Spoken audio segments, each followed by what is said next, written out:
It's strange how a single memory can live inside you like a heartbeat, faint, steady, and impossible to silence.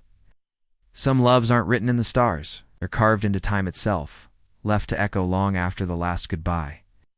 When I think about her, I remember the light first, how it bent through the curtains that morning, how it framed her silhouette like the world itself was pausing to watch her breathe. We had spent years apart, living different lives, pretending that time could erase the shape of someone's absence. But when she walked back into my world, it was as if no time had passed at all. The city outside was loud, but inside that small apartment, everything felt still. She stood at the doorway, holding nothing but her breath and a faint smile that carried the weight of everything unspoken. "You haven't changed," I said quietly. "You have," she whispered back, not as an accusation, but as a confession. Her voice trembled like the first few notes of a forgotten song.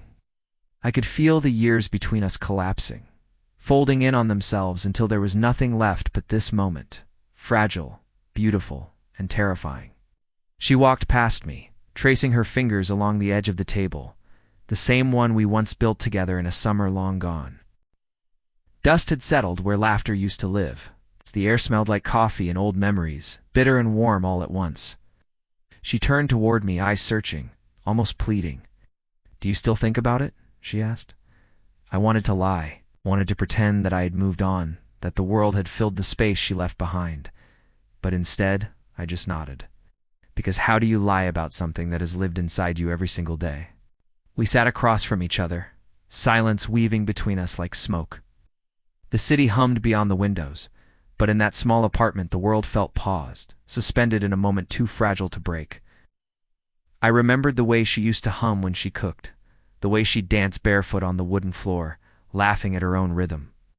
Every little detail of her still existed somewhere inside me, untouched by time.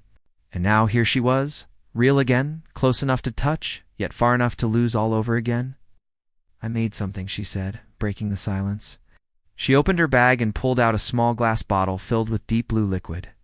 "It's a drink," she smiled faintly, "something I made in my travels. It's called the Escape."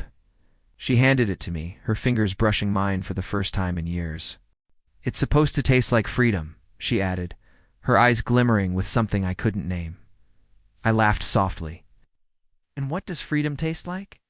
She looked at me a long, searching look and said, "Like something you're not ready for." Her words hung in the air like a dare. I took the bottle, feeling the cool glass against my skin. "So what happens if I drink it?" I asked. "Maybe we'll remember what we were," she whispered. "Or maybe we'll finally forget." For a moment, I hesitated. The room felt smaller, the air heavier. Memories began to flood in. The arguments, the laughter, the nights we promised forever, and the mornings we realized forever, had an expiration date. I took a sip. It was sweet at first, then bitter like nostalgia. She watched me closely, as if waiting for something to happen. I could feel my pulse quicken, not from the drink, but from her gaze. She smiled again, a little sadder this time. "Do you ever think we made a mistake?" I looked at her, unsure what to say. I think I said slowly, "We were two people who loved too much too soon." She nodded, maybe not enough, when it mattered most. Outside, rain began to fall, soft at first, then harder, drumming against the glass like applause for something ending. She got up, walked to the window, and stared out at the city lights reflecting off the wet streets. "Everything feels smaller now," she said quietly. "Even the dreams we used to have." I joined her at the window, standing close enough to feel the warmth of her shoulder. "Maybe the dreams didn't shrink," I said. "Maybe we just outgrew them." She turned to me, her eyes glistening. "And what about us? Did we outgrow each other too?" I wanted to tell her no. I wanted to tell her that she was still the same heartbeat in every song I heard, the same ghost that haunted every sunset I watched alone. But the truth was heavier than words. So I just said, "Maybe we changed in ways love couldn't follow." The silence that followed felt like the end of something, not abrupt but inevitable. She reached for my hand, fingers trembling slightly. "Then let's not make this goodbye," she said softly.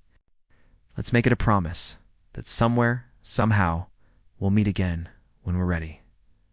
I wanted to believe her. I wanted to hold on to that small spark of hope, fragile as it was. The rain outside blurred the city into colors, blues and golds melting together like old film reels fading into one another. She leaned her head on my shoulder, and for a fleeting second, everything felt right again. The noise of the world faded, replaced by the rhythm of two hearts that had never really stopped beating for each other. But time, as always, is cruel to moments like these. Eventually the rain slowed, the clock ticked louder, and reality crept back into the room. She stood, brushed her hair behind her ear, and whispered, "I have to go." I followed her to the door, every step echoing like a countdown. She paused, hand on the handle, and looked back at me. "If we're meant to find each other again," she said, "don't look for me. Just be where you are. I'll find you." The door closed softly, but the silence that followed was deafening. I stood there for a long time, staring at the empty space she'd left behind. The bottle sat on the table, half empty, glowing faintly under the warm light. I picked it up, turned it in my hand, and for the first time in years, I felt something like peace. Painful, but honest. Maybe some stories don't end with closure. Maybe they just fade into the quiet comfort of knowing they once existed. Months passed, the city changed its colors again. Life moved forward in small, unremarkable ways. But sometimes, when the rain returned, I'd hear a faint echo of her laughter in the drops against the glass. And in those moments, I'd close my eyes, smile, and whisper into the silence, "I'm still here." Because love, real love, doesn't vanish. It transforms. It hides in music, in coffee cups, in the reflections of city lights, and the pages of unfinished letters. It becomes the story we tell ourselves when the world feels too quiet.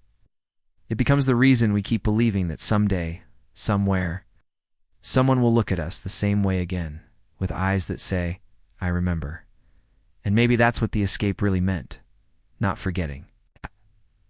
Not moving on. But learning to carry the memory without breaking under its weight. Because in the end, the people we love don't truly leave. They just live in the spaces between our heartbeats, reminding us that even endings can be beautiful,